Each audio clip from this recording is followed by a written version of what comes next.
Gente querida, estamos falando sobre o texto de Apocalipse 14. Hoje falaremos sobre o culto a Deus realizado nos céus e a virgindade dos adoradores. O que isso significa?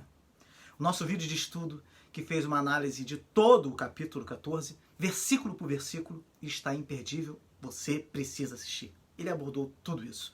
Se você ainda não assistiu, é só clicar no link na descrição desse vídeo aqui. Assista o quanto antes, para que a sua compreensão desse texto glorioso possa ser bastante profunda. O texto nos apresenta um novo cântico que é entoado nos céus por todos os salvos, representado pelo número 144 mil. Nos é dito que os salvos são os remidos, os resgatados da terra, os seguidores do Cordeiro em qualquer circunstância. Eles são os que foram redimidos dentre os homens. Eles constituem agora um sacrifício puro e sem mácula, que se apresentam diariamente a Deus como um verdadeiro culto racional. Romanos 12, versículo 1. E nos é dito que eles são os que não se macularam com mulheres, porque são castos. O termo grego traduzido como castos é paternoi, que significa virgens. O que isso quer dizer? Em que consiste essa pureza sem mácula descrita nesse capítulo? Pode ter três sentidos. Como se trata de significados muito incertos, vou expressar aqui em forma de pergunta. Será que isso descreve aqueles que se mantiveram puros do adultério físico? Descreve os quais se mantiveram castos, honrosos e puros nas relações sexuais? É muito difícil que tal seja o sentido das palavras, pois não só descreve a estas pessoas como puros, mas também como virgens. Quer dizer que se trata de gente que jamais manteve relações sexuais? Refere-se àqueles que talvez que se mantiveram tão celibatários? A homens e mulheres que nunca se casaram e renunciaram a toda relação física com o sexo oposto?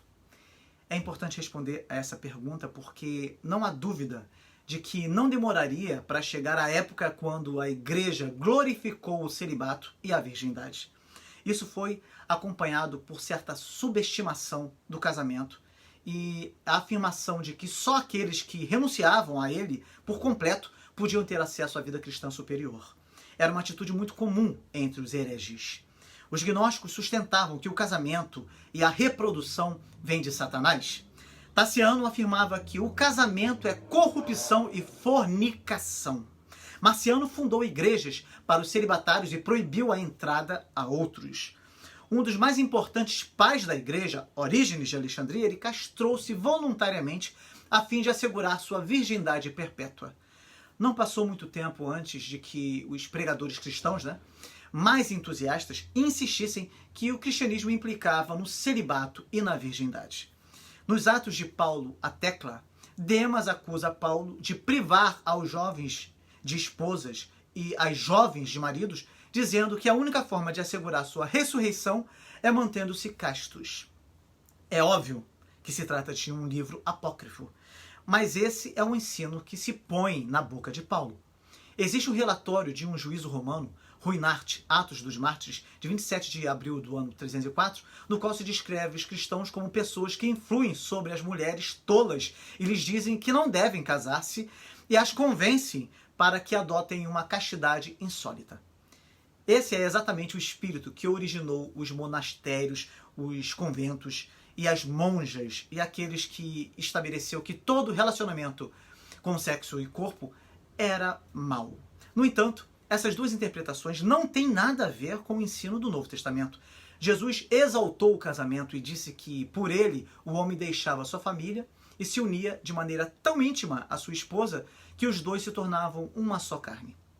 Também advertiu que o que Deus tinha unido não podia ser separado por nenhum homem. Mateus 19, versículo 4 ao 6. Verifique só. Isso demonstra de maneira incontroversível, podemos dizer assim, que o casamento é uma instituição divina. Em seus ensinos fundamentais, por exemplo, Paulo exaltou o casamento. Compara a relação de Cristo com sua igreja a que existe entre o homem e sua esposa, Efésios 5, versículo 22 a 33. O autor de Hebreus afirma, honroso seja entre todos o casamento, Hebreus 13, versículo 4. Os ensinos do Novo Testamento não justificam a doutrina do celibato.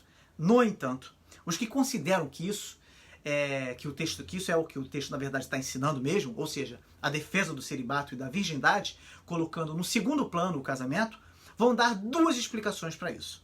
Ou João apresentou uma doutrina herética, o que é um absurdo considerar isso, né? Diga-se de passagem. Ou esse trecho, esses são os que nunca se contaminaram com mulheres, permanecendo virgens, teria sido acrescentado por algum copista posteriormente. No entanto, há uma terceira interpretação que explica muito bem o que esta passagem significa. O termo castos ou virgens descreve os que se mantiveram livres do adultério espiritual, quer dizer, de toda deslealdade a Jesus Cristo e não adoraram a ídolos ou falsos deuses. Visto que Israel era a noiva de Cristo, o Antigo Testamento costumava falar da infidelidade a Deus como se tratasse de adultério. Você pode verificar, encontramos muitas descrições, tá, do povo de Israel nas quais se afirma que fornicam com os deuses estranhos. Êxodo 34, versículo 15, Deuteronômio 31, versículo 16, Juízes 2, versículo 17, Juízes 8, versículo 27 e 33, Oséias 9, versículo 1. João fala diversas vezes da idolatria da besta como prostituição, porneia. E a igreja é uma virgem pura, então apresentada ao seu noivo, Cristo. 2 Coríntios 11, versículo 2. Assim, os 144 mil são virgens e castos no sentido de que terem recusado a se manchar participando da prostituição, que é adorar a besta, mantendo-se puros em relação a Deus. Os gemidos são primícias para Deus. Primícias aqui não são um grupo seleto, melhor dizendo, de pessoas da igreja, mas a igreja toda. Toda a igreja é a igreja dos primogênitos. Hebreus 12, versículo 23. Os cristãos são chamados de primícias das suas criaturas. Tiago 1, versículo 18. Israel era chamado de primícias da sua colheita. Jeremias 2, versículo 3. Os gemidos são puros de lábios e de vida, enquanto os ímpios blasfemam e se contaminam com a meretriz, seguindo a mentira, a besta e seus falsos milagres. Os redimidos, por outra parte, não têm mentira na sua boca, nem mácula em sua vida. No mundo que ressoava cheio de apostasia e idolatria, eles sustentaram um testemunho límpido de Deus e do Cordeiro. Que este seja o seu testemunho também, diante de toda idolatria e impureza desse mundo. Amém? Fala para mim nos comentários o que você achou desse vídeo. Deixa o seu like e compartilhe esse vídeo também. E caso você ainda não seja inscrito aqui no canal, por favor, inscreva-se para que você possa ser avisado sempre que um novo vídeo for lançado aqui no canal. Até amanhã, tá? Com a graça de Deus.